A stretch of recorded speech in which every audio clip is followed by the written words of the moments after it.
time with cats is never wasted, and neither is your time on the Stumptown After Show on AfterBuzz TV. So let's get right to it. I'm Maria Menounos, and you're tuned in to AfterBuzz TV, the ESPN of TV talk. Now, let the buzz begin. Woohoo! 2020, and we are back in studio for the Stumptown After Show, episode 10. Reality checks. Don't bounce. I did it. I mean, which is true. I'm so sorry. I was planning a better introduction. I'm so sorry, but I forgot that it was also the episode title, guys. I'm so sorry. So enough about that. Let me just go straight to our next segment, which is when I introduce my fabulous co-host, who I absolutely love and adore. Of course, to my left, I have Shay Jones, our Disney expert, who also is just a major super fan of the show. How you doing, girl? I'm doing great. 2020 with some Kobe. I'm good. I'm happy. Oh, absolutely. Absolutely. And we have a new panelist with us. Joining us is none other than the amazing Rachel Goodman, who is... Hey, everybody. You are such an esteemed writer. Thank you. Yes, you are. And I'm so happy you're joining us. Yeah. Last show that we were on, it was years ago. It was 2017. That's crazy. And I'm so happy to be reunited with you. I know. On Stumptown. Thank you. Thank you for being with us. And I love Portland, and I love the graphic novel for this show. So I'm really stoked to be here. And that's another reason why you're here. So you're going to give us the tea on the comics for sure. Yeah. And of course, next to Rachel is none other than Latoya Blakely, our resident attorney. Yeah. You are, Cool. and this was a perfect episode for you because it was Black Justice. And so She's like, you were like, no, okay, maybe not the right perfect episode, but I'm sure you enjoyed it. I mean, we was good. We had Mike Epps. So the MVP. I do love Mike Epps. MVP of the Yes. episode. I'm so happy I'm just back with you guys for 2020, our first Stumptown After Show. So why don't we get on to our initial thoughts of this episode? Oliver, I just want to let everyone know, too, I'm in the chat right now, and we have Alex McKenzie who says, hey. And Jassy Jones who says hi. oh, hey, Jassy. I love her. Oh my gosh. Those are some names that are actually kind of familiar. I've noticed you guys from other previous after shows. Also, I did not introduce myself. I'm Ollie Drennan. So, yeah. Our resident comic book nerd as well. And Kobe Smulders, super fan. So, initial thoughts. What did you guys think of the return of Stumptown in 2020? It was interesting to see where everything left off in the sense of how we left before Christmas break. It felt just like yesterday, honestly. I don't think it was a continuation of it, though. It wasn't, we're like 4 months into their lives, and like we actually get the answers and kind of about what happened when Hoffman showed up to the house. Finally, though, it took him a while to get there, but I finally got my answer. Right. That was nice. I don't think a time jump would have worked necessarily. Yeah. And so the way that I watched this, I actually binged it on Hulu. Oh, so 'cause it was for so me, good. yeah. So like I feel like everything was kind of like I didn't have to wait like everybody else did. Well, most people. So it was kind Lucky of nice you. to see everything happening at once. And then Right. so I feel like I picked up exactly where I had left off. Yeah, that's So, perfect. yeah. And what about you, Latoya? I just thought they shook things up a bit. You know, in previous episodes, it always started very action-packed, and this time it started very, like, comedy-heavy. Right. So that was interesting. That's why I love this episode so much. It was so fun. We'll talk about it, but I was dying laughing later, like at the end of the episode with the showdown. We'll talk about it more, but I definitely enjoyed it. I loved kind of how the case mirrored even Dex's life with her own brother. So we have the brothers kind of dealing with their own issues, but also Dex kind of reflects on her life. And I think that always happens in like every single, it's like so convenient, but obviously that's storytelling and whatnot. So let's get on to our first topic. Anything from the live chat, by the way? Anything new? We have 2 more comments, actually. Yes, Rachel. Alex McKenzie says, I'm surprised they got Mike Epps for the episode, but it's kind of cool. And then Jassy Jones says, Keon Young, who was the owner of the pet shop, was in Disney Channel movies Return to Halloween Town. He was. R.I.P. Girls, and even Stevens and American Dragon. I knew he was familiar. He did look familiar. Yeah, thank you for Jassy. He was in the 4th one, Return to Halloween Town, as the evil villain, basically. Yeah, well, it makes sense. I mean, Girl, he plays it well. I didn't even know there's a 4th Halloween Town. What Sarah planet? Paxton, yeah. What? Okay, anyways, topic number 1. Hoffman and Grey's shenanigans, okay? First and foremost, Hoffman, he has to take White's Captain White's wife to the Matchbox 20 concert. And I don't know, what were you guys thinking about that crazy cougar wife? She was feeling some Hoffman. It was hilarious. Okay, first of all, Hoffman wearing the Matchbox 20 shirt. Did not expect him to actually go all out and wear that for the concert, but I love Matchbox 20, so I was happy to see the band represented. He's a trooper. But the wife, Daisy, I was like, okay, first of all, perfect name for her. And I was like, what is she going to do? I was more worried about her than what, I was just worried that she was going to do something crazy. Yeah, she definitely was not getting it from her own husband. So she was trying to maybe she's just greedy, Maybe. She's tired of what she has at home, and this was some new, young, fresh meat, and she wanted to check it out. You better ask Bob some questions, Daisy. And if anybody needs an explanation on who Bob is, you talk to your girls, your friends, your girl, your sister, your nieces. They know what a Bob is. I don't know what a Bob is. What's a Bob? Is it? It is a plastic friend. Yeah, well, yeah, we could call it a battery operated boyfriend, but yeah, that's what Bob is. Well, I've never had one, so there you have it. That's what Bob stands for. Battery operated boyfriend. That's what Daisy can get. Okay, they're fun and got it. And all you gotta do is change the batteries. They never get tired. That's what makes them so awesome. I use other words, but anyways. I need to know what words. Anyways, okay. I love this show. I love this show. You knew what a Bob was? Yeah, look how she looked at me. She was like, I don't want to incriminate myself on YouTube today. Okay. Well, we gotta save the Bob topic for later, guys. Come on, I don't want to talk about it right now. I'm saving it for predictions and whatnot.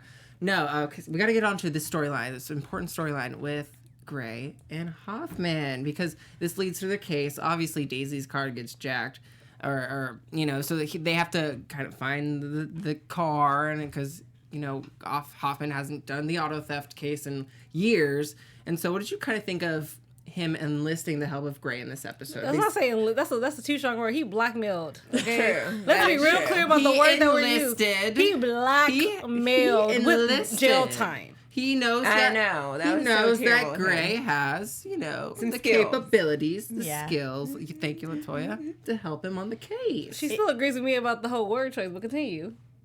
No, that's my question. What do you guys think of it? Because it's a very interesting dynamic, obviously. I didn't think there was anyone else he was going to go to. As soon as I heard car theft and, we saw this whole, B-side story, I was like, yeah, Grey's getting involved. This is where we're going with this. Mm-hmm. And we kind of need these two people to talk after what we've been seeing the last couple of episodes. So, no, totally. We needed it. And it's like he doesn't really want to work with Dex right now because it's awkward with them. And we find out later that Dex kind of rejected him a little bit. Or she didn't reject him, but she said she just kind of wanted to be on her own right now. Yeah. Isolating Which is something she needs. Well, and he should respect that, though, too. You kind of broke it off with her first, and then now you're coming back to talk to her.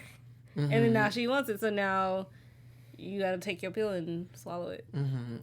I definitely love the conversation that they kind of brought up speaking of Dex, and how they both are feeling Dex, clearly. And I think Hoffman represents the character who Dex has such a sexual connection to, but not necessarily a strong bond, whereas that's the opposite with Grey. She has such a strong bond with Grey, but not a sexual connection. Well, she had one, she just can't remember. But that was a one-night stand that they had sex. And I think that's why it makes it even more dangerous with Grey, because I feel like it could be a romantic sexual connection, right? But it's even more threatening to her because she does not want to have that attachment with anybody. But it was interesting when we had Dex and Hoffman in the car when they're kind of, waiting to see what happened after they went to the spot where Dex knew they could probably find the stolen vehicle. And they're just they're talking about Dex, and all of a sudden they just say nothing. And they both kind of just know, they don't even have to say anything. It's just everything comes out we both really care about this woman, and she's difficult, to put it nicely. And that's hard. It's a really hard position for all three of them to be in, even though Dex is the epicenter of it, We have a lot of comments, too. Uh-oh. So Alex and Jassy, thank you guys for saying so much. But Jassy says Grey and Hoffman working together was interesting, but he did blackmail him. Thank you. Jazzy also says Dex was awkward with Hoffman and Grey, but it's because of what Lexi did. Yeah. And Alex then also adds, I just hope Lexi stays gone because she caused way too much drama. Also, can I just say, I didn't get a chance to say it till now. I was right. Hellboy is evil. Shay loves to be right. We've heard this so many times about this same topic. I was right. I was right. I didn't get a chance to say it before the new year, so I get to say it now after the new year. We're going into 2020 with the same energy. Why not? Because I still was right. I am so dead. No, but it was just a really interesting arc that they kind of had, and having that conversation and then kind of leading into the future. I know this is more predictions territory, but that's not the end of their relationship. They're gonna kind of who are we talking about? Sorry, my bad. Hoffman and Grey. They're gonna obviously be working together, and we kind of and we've gotten hints of Grey in the past about how he kind of misses his past crime life, you know? So he's, in a way, he's probably not enjoying getting a kick out of it, but it's exciting to him in a sense. But that's maybe dangerous that's for Hoffman. maybe that's it's dangerous for Grey too. Well, I say dangerous for Hoffman, but also for Grey because in the fact that he does crave it a little bit, but you already lost somebody to undercover work when you had him try to snitch on somebody for you. So now you're leading Grey into a situation he didn't want to be in to begin with, so you can get a bigger fish again because you need to catch the bigger fish. Instead of just letting you solve the case, that's it. You could just let it go. Instead of dragging him into a situation where he could actually maybe flip on you and go back to a life of crime, which ruins his relationship with Ansel, ruins his relationship with Dex, and just makes it just completely boom. Boom. I was like, I couldn't think of a bigger, another word. Explosion, I'm going boom. Everything blows up in your face. And then, if Grey dies for being undercover for you, then that's on Hoffman then. I don't know. Right, and then, sir, you could have just let it lie. Let's save that conversation for predictions, because that's a good prediction though. Let's say, any more thoughts on kind of moving forward, or just kind of what was the question? It just kind of.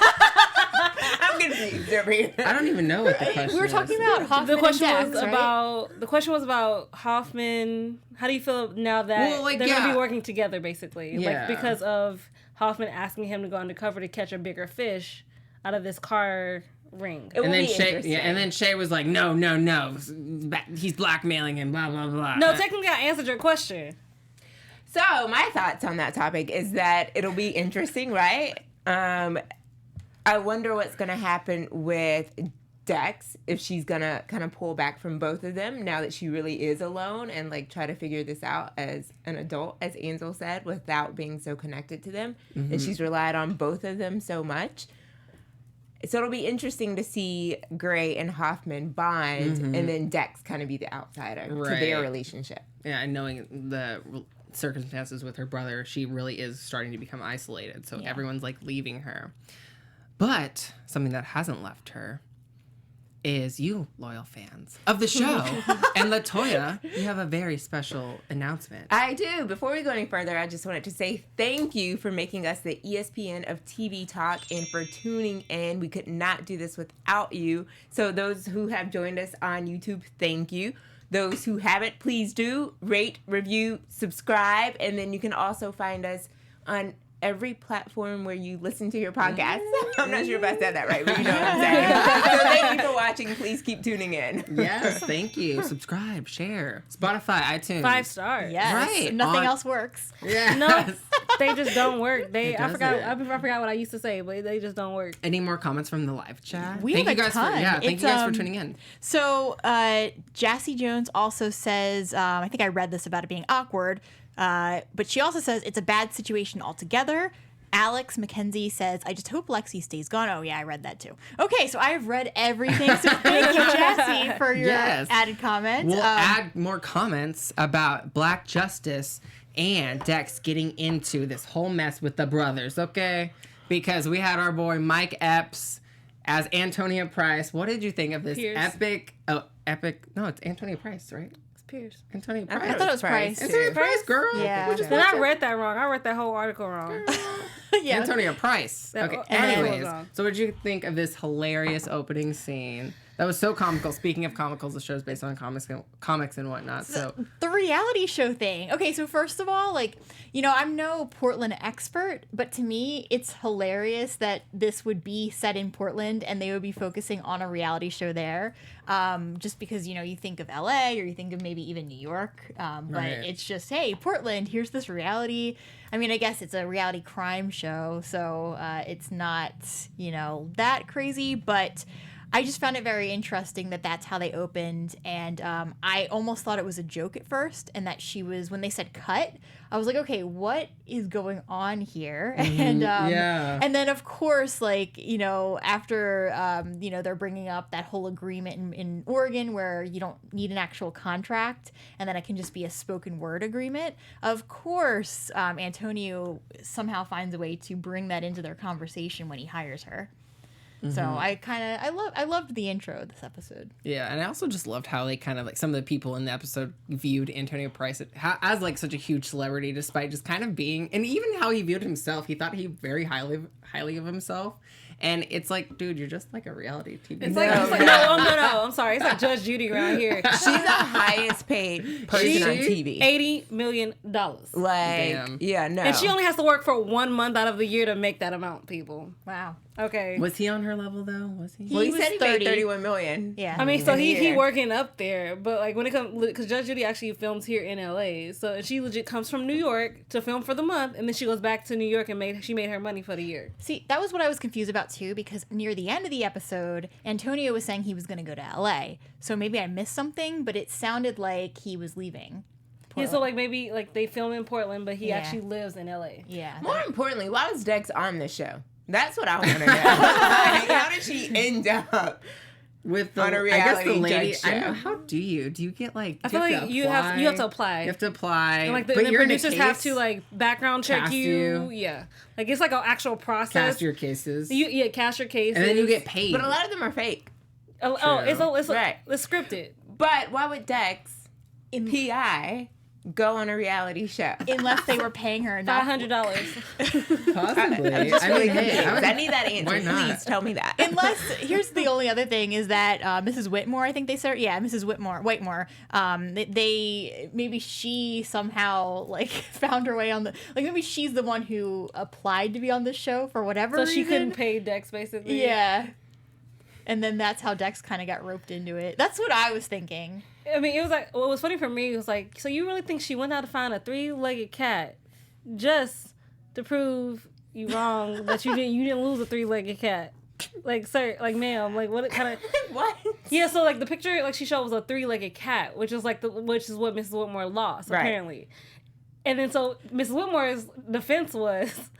She didn't find my cat. Right. She found a cat. She found a cat, but it was not mine. So somehow there's another 3-legged cat out there. It looks exactly like your cat in this picture that you gave me.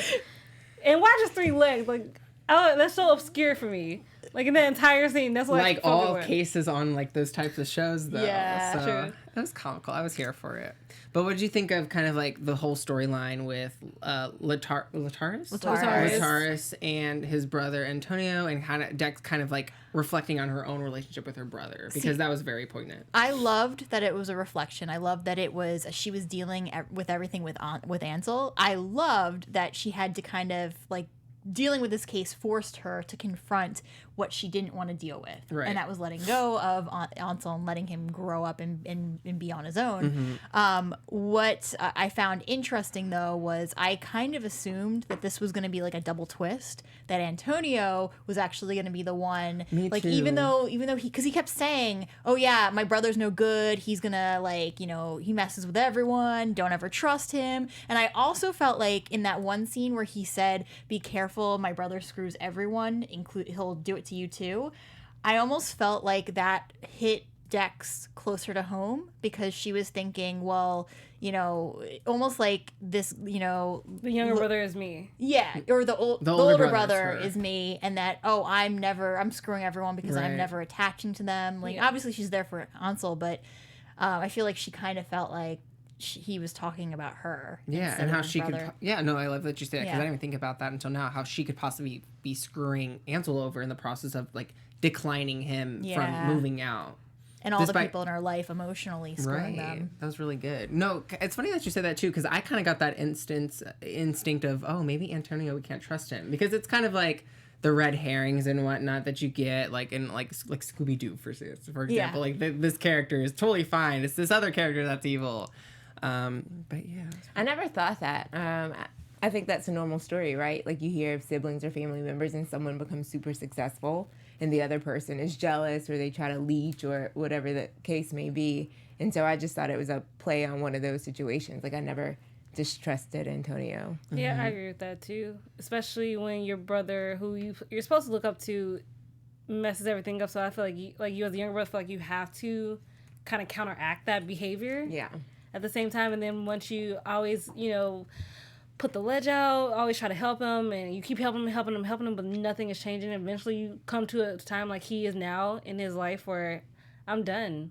I can't keep helping you out. And you sold my mama's house from under her. That actually is unforgivable in a way. And he knows he's going to blow the money. That's why he gave him a large enough amount to, like, do something, but not enough to, like, really hurt him. Yeah. Because if you made $31 million, like, $250,000 isn't a lot of money to you.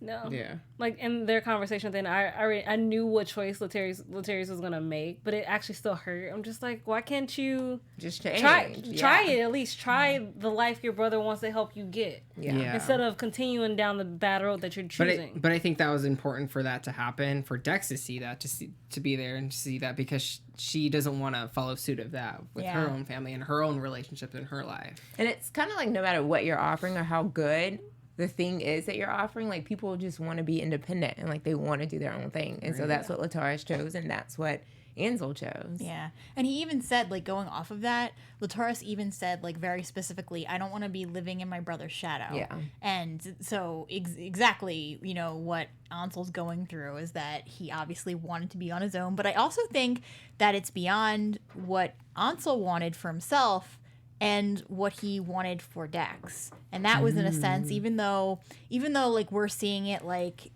Dex is the one letting Ansel leave, I feel like Ansel was really the one allowing Dex to leave, especially when he gave her the keychain that said adult on it. So I feel like the parallel was more because we're dealing with an older brother who decided to go off and do what he wanted to do alone. So I feel like she, as the older sibling, she was the parallel with that too. I'm excited to see what happens with Ansel and Grey. He gets his first beer tonight, and I'm just interested to see what his like living situation looks like. What is this adult? Okay, you give your sister the adult card. What is this? What is this? Bums. No, I'm kidding. I'm just kidding. No, but this of course kind of leads into the new storyline, the other storyline, which we're kind of already touching upon, of Dex and Ansel, and kind of like how she completely refused him to leave.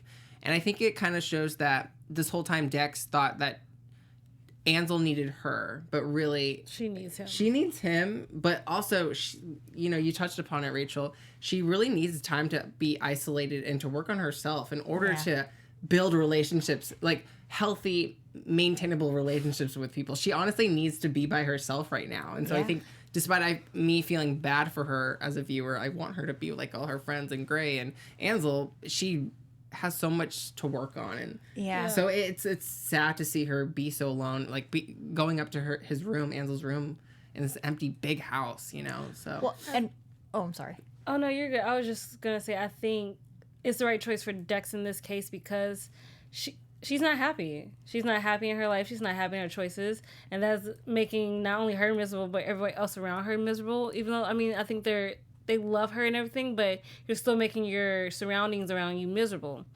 And you legit need to be like sit in a like corner by yourself with a goldfish and be happy. Or if you're not happy, change the situation. Which I think that's what she's doing now, but to be happy by yourself, that's how you learn to love yourself. And once you learn to love yourself, you can let other people into your life. Yeah. And going off of that too, with her own mental health, I'm not sure that, anyone who's struggling with their mental health, I'm not sure, I think it's always a battle with how you're going to feel about yourself and how, you know, what you're going to do and the choices you're going to make in your life. But I think with her, it's that right now, whether or not she can, you know, be more okay with who she is eventually one day, it's about her recognizing the choices that she's making too, like not just with the drinking, but just like everything in general. And there's this broken piece inside of her that she would never be able to be someone's partner in a healthy relationship until she finds that missing piece and figures out how to be at least, you know, okay for now. So I think it is important that she's not with anybody. And I love that she told Hoffman that she needed to do it alone, because sometimes, like, you know, I don't quite agree with that, because I think it's always good to have support in your life. But I think she does have the support, but she's not in a place to be really, like, super close to anyone at the moment because of everything she needs to work on. To build something, move forward completely. And I think that missing piece kind of could possibly be Benny, her past relationship, who, you know, obviously passed away due to circumstances that she feels very guilty of, that we don't fully comprehend yet. It hasn't been revealed yet. So I think that's probably something that we're going to find out eventually for sure. That's going to lead Dex, in order to prediction territory, to possibly get to reconnect with everyone and prosper. I thought the reason she felt guilty was because he was coming to her, and like he wouldn't have died. But we don't know how he died. I thought it was from a ID. We did kind of see it, like the first episode. The car bomb. Yeah. But like the full story, did we get the full story? I don't think we got it. Because she was going to reveal it in one episode, but we never got like the full comprehensible storyline that I don't think so. At least I'm not, unless I'm forgetting something. Oh, okay, because that was just in my Well, we focused on Dex being alone, but we haven't really talked about Ansel and like what this is going to do for him. And so I thought it was very interesting that he tells Dex, I want to move out. And she says, it's bedtime. Like, that's exactly the time he wants to move out. He's 21 and you're telling him it's bedtime. And her negotiation skills were, I'll extend your curfew. Right. Like, he's an adult, like a full adult, a grown man. And so I think that Ansel, you know, and to me it was kind of sad when he was like, I found a place with people like me. I mean, in a way, it was truthful, and it's a good thing. Like, he's found people that he has similarities to, and, you know, maybe he'll feel comfortable there. But it made me feel a little sad that he is different. You know, and like recognizes that he's different and he's gonna go be with like other different people versus just being like out and like doing what he wants to do. So I like that he's with Grey versus automatically going to this first and foremost. Right. And it's his first time not living, I'm assuming, with either parents or Dex. And so I'm excited for him to be a man and to see what that looks like for him and what he wants to can do. We have a bunch of comments, too, about this. So I'm just going to read a couple of them. So Alec McKinsey says, I feel bad for Dex, but I don't think being alone is going to help her since something bad might happen still. And then Jassy Jones says, Ansel living with Grey, I think it's great. And Dex didn't want to talk about him moving out at first, so I was glad she let him move out. And then Alex also says, Ansel living with Grey is great, but I have a feeling something bad is going to happen. What do bad things have to keep happening? I think my issue is, I just want to say, like, kind of a passing thought. And I know that Dex means this with love, but every time she calls him buddy, it annoys me. I'm like, what? Like, why? Like, why is she talking to him like that? It's very kiddish. Yeah, he's 21. He's mature. Like, I actually appreciate that he's living with Grey because Grey's treating him like an adult. But Grey's always treated him like an adult too. Yeah. So that is a good person for him to be with right now. I think it's harder for Dex because after the parents died, she kind of did, in a way, raise him. So when you have to shift your parameters from sibling to now parent and have to make sure they eat, wash up, that's a whole different mind focus. Because being a parent ain't easy. Yeah, but she's not parenting him anymore. But she's not. But I think she's still in that mindset of that's. Like, I think she's also trying to. The reason she didn't want him to leave is because she was using him as a distraction. Like, she needs to be alone, but I think he was also the distraction. And I think she's truly concerned about, like, him being on his own. And, I mean, clearly he's able to take care of himself, but she has concerns about that and his safety. And I wanted to know what else was on that list that she gave Grey when she was like, these are some things you need to know. I needed to see that list. There's like to floss. What's on the list? Yeah. I mean, who does? Right, that's true. Don't tell him that. Okay, well, Shay, I'm super excited because you have our special segment. I do. You so do. our special segment is You Just Got Stumped.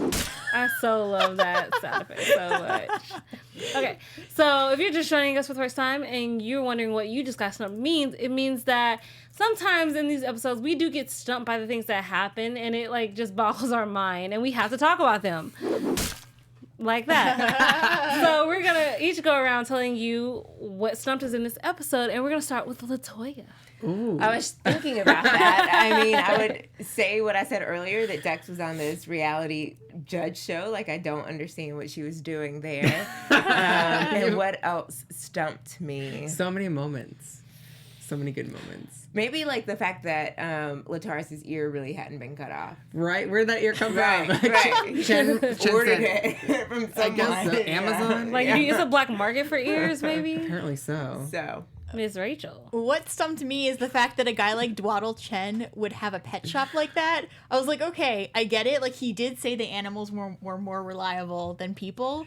But why use a pet shop to front your, extracurricular activities? It just, It's I don't know. perfect I mean, alibi. it actually, Perfect alibi. I feel like it's a perfect thing because, like, he's dealing in pets too. So, like, Yeah. who's gonna really ask any questions? Yeah. You see that snake? That snake was like a guard, one of his guards, ready to snatch what's her face Dex. But then when they were in a fight, I thought those birds were gonna get hurt, and I was honestly, I was more Concerned. worried for the birds than for any human being involved in this fight. Oh, wow. And I was like, wow, something's a little bit wrong with me that I'm like worried about the poor birds and not the people. You said it, I didn't. Ollie! Oh my! Well, the two real quick. When Daisy got snatched up, Hoffman was taking too long. He heard her crying. She was like, I "Help me!" agree. He was like standing there looking for the gum or something. I'm like, bro, go outside and help the girl, even though she's crazy cougar.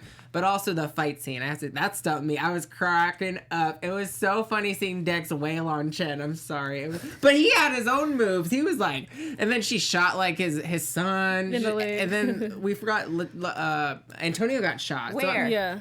In the chest? I think. Oh, so. no, it's in the leg. Like, in his right leg. Oh yeah, the kid the son got shot. Right, So but I was like, Antonio got this whole in- Antonio in, got shot like- in like the Like, that's why he was right not- before his heart. Like, I feel Okay. like right before his heart. which 'Cause is why they- they were in the hospital. But like that scene was intense. It was crazy. Stumped me for sure. So it was so many good moments in this episode. I think the only thing that stumped me was when she went to talk to Dwaddle and she mentioned Lataria's name, and Son just goes straight to the door and start like locking 3 different locks, and then Dwaddle himself has a bat, sir. Like, why is it so serious? That stumped me completely. I was just like, why do we have to go straight like Chinatown on me? Like, what did I do? I just mentioned the name. I didn't even get to like actually. I'm not a cop. I didn't question you. I just need to understand situations. He might have just assumed it was someone sent to grab Latarus. Oh, maybe so. Yeah. That was just crazy to me. It all made sense. 'Cause And the he Black was- Justice thing, I was so confused by. Yeah, it all made sense because he was harboring him the whole time. In a held cage, him. Yeah. like actually like an literally. animal. I was also surprised by how like calm Dex was throughout like everything that happened with Dwaddle. Like when they locked the door and he was like, "Who's asking?" She was like, "Well, I am." Like she was just very calm through those interactions.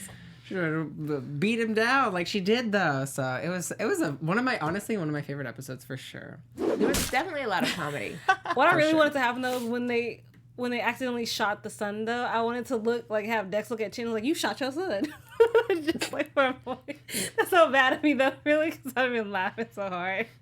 Well, enough laughing. We have a quick little news to get to real Ooh. quick, Shay. That's not going to make you laugh, but it's going to boo. warm your heart. It's going to warm your Oh, heart. you said So that wrong. I was checking out my girl Kobe Smulders. I was not stalking her because I'm a super fan, but she just recently shared this on Instagram. She says, a huge thank you to Barefoot Dreams for helping us give our beloved crew their beautiful, soft, cozy blankets. They were a hit. So it's so nice to just see her kind of share this because the crew, we forget about the amazing cast, or not the cast. We have our cast obviously, but we forget about the powerful production behind this amazing show, Stumptown on ABC. And they deserve to get all the praise, you know, especially working so hard. We got, how many episodes left? Like 10 more, 9 episodes? I was looking. 22 is the actual number. So we have a lot. We have a lot. And so it's just nice to give back to our crew for sure, working so hard on this amazing show that we're just like dying laughing. Even though it's a mess of a show sometimes. I appreciate you guys so much. Oh, and I'm under your chairs right now with some blanket. No, you get a blanket. You get a blanket. You get a blanket. Anyways. I'd rather have a So shout out to the crew. Thank you for... I like blankets. I love blankets. Right? I could use one right now. I mean, really good. Well, you're in luck. Anyways, unfortunately, we do have to wrap up soon, but we have to get to our rapid fire prediction. Your AfterBuzz TV prediction. All right, we got a couple more episodes. What's happening? What's happening on the rest of the season? February prediction, I think Grey is going to get sucked back into the life, which is obviously going to compromise his life with Ansel, with Dex, and definitely with Hoffman, who just wants him to go undercover, and that also might get Grey shot, or like it's just going to be I just picture very bad things happening. Okay, nice. Rachel, what do you think? Mine's more of a long-term prediction. Okay, I think that's that good. eventually, I don't think Dex is going to be able to stay, you know, alone. I think she's going to miss Ansel, and it's going to make her realize that she wants this family that, you know, she's kind of been pushing away. And that she's going to, I almost feel like she's going to go and just stay with them, with Dex and Grey. Or, sorry, with Ansel and Grey. My predictions are a mix of the two. I agree that Grey's going to get sucked in. I think that he's going to kind of lose focus and forget, like, what he's doing. And I think that Dex is going to get lonely, but I think she'll have another fling. Because people don't heal that quickly. That's true. I think that I'm fearful real quick. I think even though Ansel's like having the time of his life with Grey, if Grey's going back into that lifestyle, I'm worried about Ansel and what's going to happen to him, and him being, you know, kind of vulnerable, being in that position. He's not sure, like he still doesn't know the full picture of what's going on. And I also think maybe Dex being alone, maybe she actually might befriend, not Sulin, well, maybe Sulin, they're already friends, but Lieutenant Cosgrove. Maybe they might have like some kind of like friendship or some kind of like interaction. But I don't know. What do you guys think? Let us know in the comments.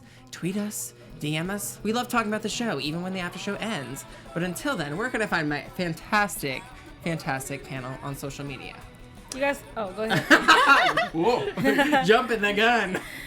I didn't know which way we were starting. We always start right here. My bad. So New you Year, can find me sorry. on Instagram at Latoya.Blakely or on Twitter at Blakely.Latoya, I think. And you can find me at Rach Goodman on Twitter or on my author account on Instagram at Rachel Radner Author. You guys can find me at Real Shay Jones on Twitter and Instagram. You also find me on Tuesdays on High School Musical, the musical, the series finale on Tuesdays at 8 p.m. And Good Trouble's coming back on Wednesdays at 8 p.m. Yes, guys, and I'm Ollie Drennan. Follow me on Instagram and Twitter at Ollie Dreamer, and check out my cosplay page on Instagram as well at Ollie Cosplays. And until then, we will be back next Wednesday for Stumptown. Bye, guys. Our founder, Kevin Undergaro, and me, Maria Menounos, would like to thank you for tuning in to AfterBuzz TV. Remember, we're not just the first, we're the biggest in the world, and we're the only destination for all your favorite TV shows. Whatever you crave, we've got it. So go to AfterBuzzTV.com and check out our lineup. Buzz you later. The views expressed herein are those of the hosts only and do not necessarily reflect the views of AfterBuzz TV or its owners or principals.